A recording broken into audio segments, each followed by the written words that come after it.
I think it's another update for the love of loofah, and I got my plants in the ground here, here, there, there, and there. Last year this was completely covered, and I put a bamboo this side into the dogwood tree, so it started to climb over and then went through the dogwood tree. This year I may have to do something similar because they're kind of wanting to go everywhere. I got my wire fence here, but I got a bird netting here, which is just to kind of give them something to climb on until they can get up to the bamboo.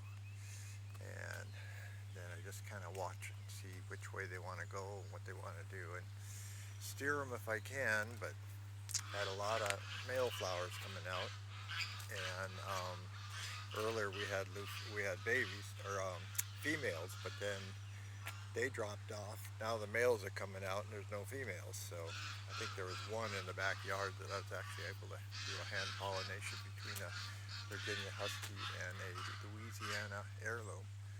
Now there's one right up there. Doggone it. I didn't see that today. Could have hand pollinated that one. Maybe the bees did its job.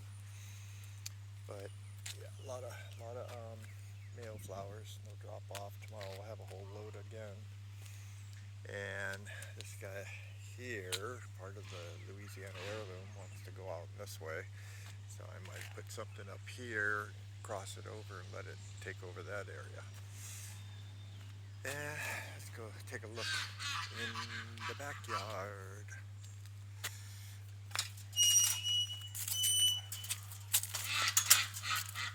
Coming through, birds. A quick stop here at the greenhouse where I'm still pretty overloaded with seedlings, mostly all Virginia Huskies. And then I've got some yellow pony watermelon back there, but a lot of Virginia Huskies here waiting for people to come by. I'm hoping people are gonna want to grow, but they don't have time to do the seeds so they can get a big start off of these. Actually sold a lot of them because I had this whole thing full of them. But at any rate, yeah, see that. This is a Virginia Husky. This is more of a common, or kind of what the Louisiana heirloom will look like. Virginia Husky there. And then I got a sack full of old ones I use as kind of almost like mulch underneath my pots that I'm, like this orange tree has a bunch of old loofahs underneath it, and then the soil on top of that. I got a bunch of plants that I've been raising for a few years. Got some nice flowers coming out, but these are kind of like gooseberry and moonberry and some other kind of stuff, but they just really never took off. But I never put them in the ground either. And then we got my zipper gourds, which have had a ton of flowers and a lot of gourds coming out, but I just never know if they're going to stay and grow or they're going to drop off. Like this one here's going pretty good. And these are supposed to get about 3 feet, 4 feet long, I think. And so we'll see. And again, use of my bamboo and use my old clothesline here as a trellis. So I might have some more coming out here. Yep. Okay. And let's go take a look at the very back. Oh, before I get back there, these are all the ones that were growing in my house off the lights ever since January. And they were getting pretty spindly in there. Really needed to be planted a lot earlier. And I put them on my back porch where it was pretty hot, and that kind of fried them a little bit. Were used to air conditioning 70 degrees and suddenly they're out in 80-degree weather. But I got them in here, been hitting them with Super Thrive, and I think they're going to pick back up again. Coming through, Gander, excuse me. So in the very back here, I've got my other trellis area, which, darn darn deer, they've eaten all the lower flower or leaves off a lot of these. They just cleaned up the lower flower leaves. Doggone it. But hopefully they'll get up tall enough to kind of spread out and away from it. Yeah, this one had some side shoot there, but darn deer, they didn't do that the other year. In fact, nothing was eating my loofah the other year. I don't know why suddenly they've taken a liking to it. Yeah, they cleaned all the leaves off of these. Oh well. Oh, we got an old apple loofah sitting up in there from last year. And then we go over here to this side. And I put all this plastic fencing to keep the chickens from going in and scratching out the plants after I put them in. But it's pretty good too because it keeps the deer from nibbling everything off the bottom.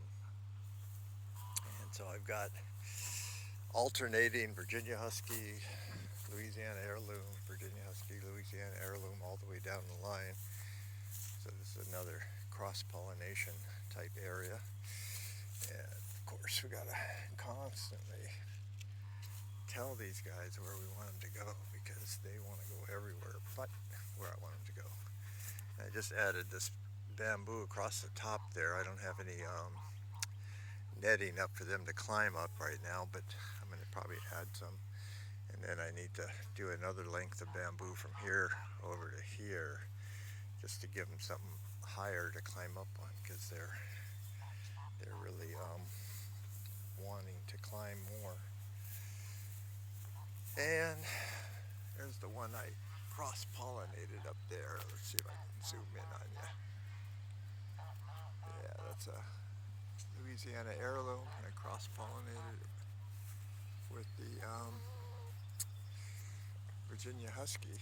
Like it came out with another one right there. I didn't even see that one. It's so funny how these loofahs will pop up out of nowhere and you just don't see them.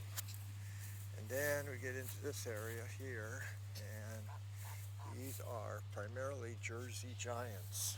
These are Jersey Giants. And they're going pretty good over here. I gotta add a little more stuff at the top just so they can climb out further. But they're doing pretty good. Last year I had different ones over here and they didn't spread out as far as this. Maybe I got the right combination of soil and fertilizer. And then we get down into this area, and what do I have? These are still Jersey Giants. And then we get to the some more Virginia Huskies, Virginia Huskies, Virginia Huskies, Virginia Huskies, Virginia Husky, Virginia Huskies. So these are Virginia Huskies from 2022 seeds. And then over here, this has never been a super good area to grow, but I had water here, so I stuck some in, but you can see that darn deer have been nibbling off of them, eating all the nice old leaves, and yeah, I think they just totally wiped these out for the most part. So this is where I've got grapevines growing and my mountain mint plant and some cornflower, some butterfly bush, but these are all just for insects and bees and stuff. But yeah, this ground here, I need to redo my water line because I think I've been getting it just too wet. And then again, they're all inside of these mint plants, so I don't know if that's affecting them or not. And that's the update. The only other thing is this section here, which I'm kind of reserving for my Coney yellow watermelons, but it's just at the end of the flowering for the what are these called? Milkweed that I put in to go for the butterflies and stuff. But and I got my regular crew of bug landscape clearing chickens that do all that work for me. So this has water already in here, so I'll just plow this. This is about 3 or 4 layers of chicken straw, and from the straw that I had in my chicken coops, which I had piled over here, and of course the chickens have just rearranged it all for me. Got my pile of pretty good compost right here too I've been using, and a bunch of spent mushroom logs that I picked up from a mushroom farm. And so I was going to kind of grind all that stuff together, see if I could kind of make a little more nice hybrid of soil here to get things to. And excuse me if I'm going crazy, because I'm being followed by a gander that likes to take a bite out of me when I'm not looking. And that's it. That's the update for June 11th, I think, June 11th, 2024, for the love of loofah.